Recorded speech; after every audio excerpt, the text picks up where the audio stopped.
দেখতেছি এটা আবার কোন আজব মেহমান। এমন মেহমান তো জীবনও কোনোদিন, যেই মেহমান বাড়িতে ঢোকার পরে বরকত শুরু হয়ে গেছে। উম্মে মাবাদ বলে মেহমান ঘরে বাড়িতে ঢোকার সাথে সাথে বরকত বের শুরু হয়ে গেছে। এবার নবীজি নিজের হাত দিয়ে দুধ দহন করতেছে। দুধ দহন করতে করতে একেবারে বালতি ভরে গেছে, অনেক বড় বালতি দুধে ভরপুর হয়ে গেছে। আল্লাহর নবী ডাক দিছে, আবু বকর এদিকে আসেন, ইশরাব, পান করেন, আপনি নিজে খান। সাইয়েদনা আবু বকর বলে, গো নবীজি আপনি আমার চেয়ে ক্লান্ত বেশি, আগে আপনি খান। আল্লাহ নবী বলেন, আগে আপনি খান। আল্লাহ নবী সাইয়েদনা আবু বকরকে দুধ পান করালেন। এবার আল্লাহ নবী নিজেও পান করলেন। সুবহানাল্লাহ। এবার আল্লাহর নবী নিজে পান করে বলে, আবু বকর তাকায় দেখেন দুধের অবস্থা কেমন। সাইয়েদনা আবু বকর বলে, ওগো নবীজি যেমন দুধ তেমন আছে, এক ফোঁটাও কমই নাই। এবার যান উম্মে মাবাদের কাছে দুধের বালতিটা দিয়ে আসেন। এবার উম্মে মাবাদকে দুধের বালতি দিয়া কে খা, কিছুই তো দিতে চাস নাই। উম্মে মাবাদ তাকায় রইছে, বরকতের মেহমান আপনাদেরকে দেখা অসুস্থ বকরি সুস্থ হয়ে গেছে। আল্লাহু আকবার। নেন উম্মে মাবাদ দুধের বালতি নেন। এবার দুধের বালতি উম্মে মাবাদকে বুঝাই দিয়া বলে, আমরা মদিনার দিকে চলে যাই। এবার আল্লাহ নবী মদিনার দিকে আবার যাত্রা শুরু করলেন। ঘরের দরজা খুলে উম্মে মাবাদ বাইরে বের হলেন। উম্মে মাবাদ বাইরে বের হইয়া দেখে পুরা বাড়ির মধ্যে জান্নাতের খুশবুর ঘেরান বের হয়ে গেছে। উম্মে মাবাদ আল্লাহর নবীর দিকে তাকায় বলে, বরকতের মেহমান যেও না, যেও না, যেও না, তোমাদের মতো বরকতের মেহমান আমি আজ পর্যন্ত কোনোদিন দেখি নাই। আল্লাহু আকবার। জোরে বলেন আল্লাহু আকবার। যেও না, যেও না। উম্মে মাবাদ বলে, নবী মুহাম্মদ সাল্লাল্লাহু আলাইহি সাল্লাম মরুভূমির মধ্যে দিয়ে হাঁটতেছে, আমি দেখতেছি আকাশের মেঘমালা আল্লাহর নবীকে ছায়া দিতেছে, নবীর গায়ে রোদ্রের তাপ লাগে না। এবার উম্মে মাবাদ বলে, আমার চোখের দৃষ্টি যতক্ষণ পর্যন্ত, যত দূর পর্যন্ত গিয়েছে আমি তাকিয়েছিলাম, দেখি সাইয়েদনা আবু বকর সহ আল্লাহর নবী দুইজনে মদিনার দিকে হেঁটে হেঁটে যাচ্ছেন। যখন পরন্ত বিকেল শুরু হয়ে যায়, সূর্যের আলো কমে যায়, আল্লাহ নবীকে দেখা যায় না। ওইদিকে যখন সন্ধ্যা হয়ে গেল, উম্মে মাবাদের স্বামী আবু মাবাদ বকরি চড়া বাড়িতে আসছে। বকরি চড়িয়ে বাড়িতে এসে ঘরে পাড়া দিয়া, বাড়ির উঠানে পাড়া দিয়া দেখে বাড়ির থেকে জান্নাতের খুশবুর ঘেরান বের হইতেছে। ডাক দিছে, তাআলা ইয়া যাওজি, ও আমার স্ত্রী উম্মে মাবাদ এদিকে আসো। আজকে কেমন যেন বাড়ির চেহারা আমার কাছে অন্যরকম মনে হচ্ছে। উম্মে মাবাদ বলে, স্বামী গো ঘরে আসেন, ঘরে আসেন, আপনার সাথে আজকে কথা আছে। কি কথা? ওগো স্বামী আপনি কি বলেন, বাড়ির থেকে আজকে অন্যরকম চেহারা, অন্যরকম মনে হচ্ছে। আসলে অন্যরকম মনে হচ্ছে। আমি আপনাকে একটা ঘটনা শোনাই, যেটা শুনলে আপনি আশ্চর্য হয়ে যাবেন। এবার আবু মাবাদ তাকায় দেখে তার অসুস্থ বকরিও সুস্থ হয়ে গেছে। আবু মাবাদ অবাক হয়ে বলে, সত্যি করে বলো, আমার বাড়িতে আজকে নিশ্চয় একজন বড় মেহমান আসছিল। উম্মে মাবাদ বলে, তুমি কিভাবে জানো? বলে, আজকে বাড়ির চেহারায় অন্যরকম হয়ে গেছে, বাড়িতে ঢোকার সাথে সাথে আমি জান্নাতের খুশবুর ঘ্রাণ পাইতেছি। এবার উম্মে মাবাদ বলে, স্বামী গো আপনি যখন সকালবেলা ঘর থেকে বের হয়ে গেলেন, ঠিক ভর দুপুর বেলা আমাদের বাড়িতে দুইজন মানুষ আসছে। একজন হলো যুবক, আর একজনের বয়স একটু বেশি। বিশ্বাস করেন স্বামী, যখন আমি ওই যুবকের চেহারার দিকে তাকাইলাম, এত সুন্দর চেহারার মানুষ আমি আজ পর্যন্ত কোনোদিন দেখি নাই। আবু মাবাদ প্রশ্ন করেন, কেমন সুন্দর, কেমন সুন্দর? উম্মে মাবাদ বলে, আমি যদি তাকে চাঁদের সাথে তুলনা করি তাহলে চাঁদের রূপও তার কাছে হার মানাবে।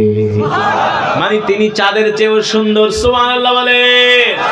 এত সুন্দর মানুষ পৃথিবীতে হয় না গো স্বামী। আল্লাহর নবীর সৌন্দর্যের বর্ণনা দিতেছেন, তার চেহারাগুলো এত সুন্দর, চোখগুলো এত সুন্দর, তার চুলগুলো এত সুন্দর, তার কণ্ঠগুলো এত সুন্দর।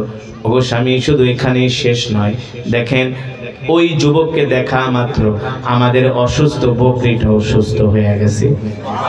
শুধু অসুস্থ বকরি সুস্থ হয় নাই, ওই অসুস্থ বকরি থেকে এক বালতি দুধ দহন করে সে আমাদেরকে দিয়ে গেছে। জোরে বলেন সুবহানাল্লাহ। আল্লাহর নবী বলে, বলো কি, সত্যি করে বলো, ওই মেহমান কোথায় গিয়েছে, কোন রাস্তায় গিয়েছে? বলে, ওই মেহমান এই রাস্তায় গিয়েছে। আবু মা আবার ডাক দিয়া বলে, স্ত্রী রে, হায় রে স্ত্রী, যেই নবীকে পাওয়ার জন্য, দেখার জন্য আমি এই মরুভূমির মধ্যে বাড়ি বানাইলাম, ঘর বানাইলাম, সেই নবীকেই তো আমি দেখতে পারলাম না। স্ত্রী রে, আমি আমাদের তাওরাত কিতাবের মধ্যে পড়েছি শেষ জামানায় একজন নবীর আবির্ভাব হবে, যার নাম হবে মুহাম্মদ ইবনে আব্দুল্লাহ। জোরে বলেন সুবহানাল্লাহ। যার নাম হবে মুহাম্মদ ইবনে আব্দুল্লাহ। তিনি মক্কা থেকে হিজরত করে মদিনায় যাবে, আর এই পথেই যাবে। কোন পথে? এই কারণে আমি এখানে ঘর বানাইছি তার খেদমত করার জন্য। স্ত্রী রে, আমার বাড়িতে যিনি মেহমান হয়েছিলেন তিনি দুনিয়ার কোনো সাধারণ মানুষ না, তিনি হলেন আল্লাহর নবী। যেই নবীকে পাওয়ার জন্য এত কষ্ট করেছি। স্ত্রী, তাড়াতাড়ি ঘর ভাঙ, গাট্টি বস্তা রেডি কর, আর থাকবো না, মদিনায় চলে যাব। মদিনায় যে সেই নবীর হাতে হাত রেখে আমরা কালেমা পড়ে মুসলমান হয়ে যাব। যদি বলেন সুবহানাল্লাহ। আবু মাবাদ তার ঘর বাড়ি ভাঙ্গা, লোটা ঘটি যা ছিল, গাট্টি বস্তা, ভেড়া বকরি নিয়ে তিনি মদিনার দিকে রওনা শুরু করলেন, যে আর দেরি করব না, যেই নবীকে পাওয়ার জন্য, যেই নবীকে দেখার জন্য এই মরুভূমির ভিতরে ঘর বানাইলাম, এতটা বছর ছিলাম, চলো স্ত্রী, সেই নবীর হাতে হাত রেখে কালেমা পড়ে মুসলমান হয়ে যাব। তিনি হলেন আখিরি নবী, তিনি হলেন বিশ্ব নবী, রাহমাতুল লিল। সেই নবীর উম্মত আমরা। খুশি নাকি বেজা? জোরে বলেন, খুশি নাকি বেজা? সেই নবী কোনোদিন মিথ্যা কথা বলছে? আমরা কি মিথ্যা কথা বলি? হ্যাঁ, এটা কি নবীর উম্মতের কাজ হতে পারে?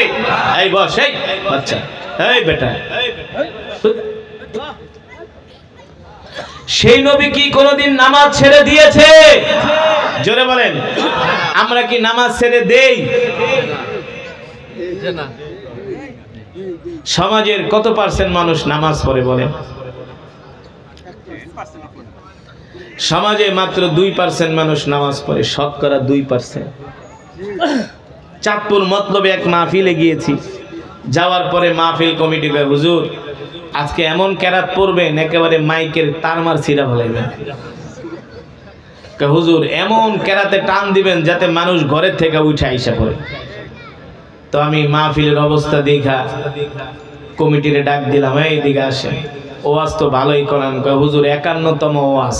কততম? হুজুর 10টা গরু জবাই করছি, 50,000 মানুষ তবারক খাওয়ানো। আমি এটা কি 50 বছর? হ্যাঁ, বাপদাদার আমল থেকে করে দিতেছি। এলাকার মানুষ ওয়াজের লেগা পাগল। আমি বলি মাশাআল্লাহ। ইমাম সাহেবকে, হুজুর সারা রাত যদি ওয়াজ করেন, সারা রাত ওয়াজ শুনবো, এত ওয়াজ শুনি এলাকার মানুষ। তা আমি ডাক দিলাম, ইমাম সাহেব এদিকে আসেন, আপনার মুসল্লিরা তো খুব ধার্মিক। হুজুর একটা কথা কইলে, খুব ধার্মিক, সারাদিন ওয়াজ শুনি। তো মাশাআল্লাহ, তো মসজিদে তো সুন্দর। হুজুর গ্রামের মসজিদে এসি লাগাইছি, বোঝেন না, মানুষ খুব দান করে। আমি বলি, ইমাম সাহেব জুমার নামাজে কেমন মুসল্লি হয়? হুজুর একটা কথা কইলেন, মসজিদের ছাদেও জায়গা দেওয়া যায় না, বারান্দাও জায়গা দেওয়া যায় না, উজু খানায়ও দাঁড়ায়। আমি বলি, তো খুব ভালো, খুব নামাজি আপনার মুসল্লিরা। তো ইমাম সাহেব জুমার নামাজে জায়গা দেওয়া যায় না, তো ফজরের নামাজের কি অবস্থা? এখন ইমাম সাহেবকে, হুজুর আর লজ্জা দিয়েন না। আমি কেন? এতক্ষণ তো মুসল্লির প্রশংসায় পঞ্চমুখ, এখন লজ্জা দিবেন না, এটা কেন বলেন? হুজুর কি কোনো দুঃখের কথা, 80 ঘরে খাই। 80 ঘর বোঝেন? 80 ঘর কি বলেন তো? 80 বাড়িতে খায়, মানে 80 বাড়ি থেকে তাকে খাবার দেয়। 80টা ফ্যামিলি, 80টা সদস্য ওই এলাকায়। হুজুর 80টা ঘর থেকে 8 জন মানুষও ফজরের নামাজে আসে না। বাংলাদেশের ম্যাক্সিমাম মসজিদের একই অবস্থা, ঠিক কিনা বলেন? তো হুজুর ওয়াজ করেন, ওয়াজ শুনতে মজা লাগে, মাগার নামাজ পড়তে মুসলমান শুধু ওয়াজ শুনলে হবে না, নামাজ পড়তে হবে, ঠিক কিনা বলেন? আল্লাহ রাসূলের সাহাবীরা আল্লাহর নবীর জবানে শুধু ওয়াজ শোনেন নাই, ওয়াজ শোনার পরে তারা এমন ঈমানদার হয়েছেন, তাদের জীবন, তাদের জান, তাদের মাল সবকিছু আল্লাহর রাস্তায় কোরবানি করে দিয়েছে, ঠিক কিনা বলেন? আমরাও সেই নবীর উম্মত।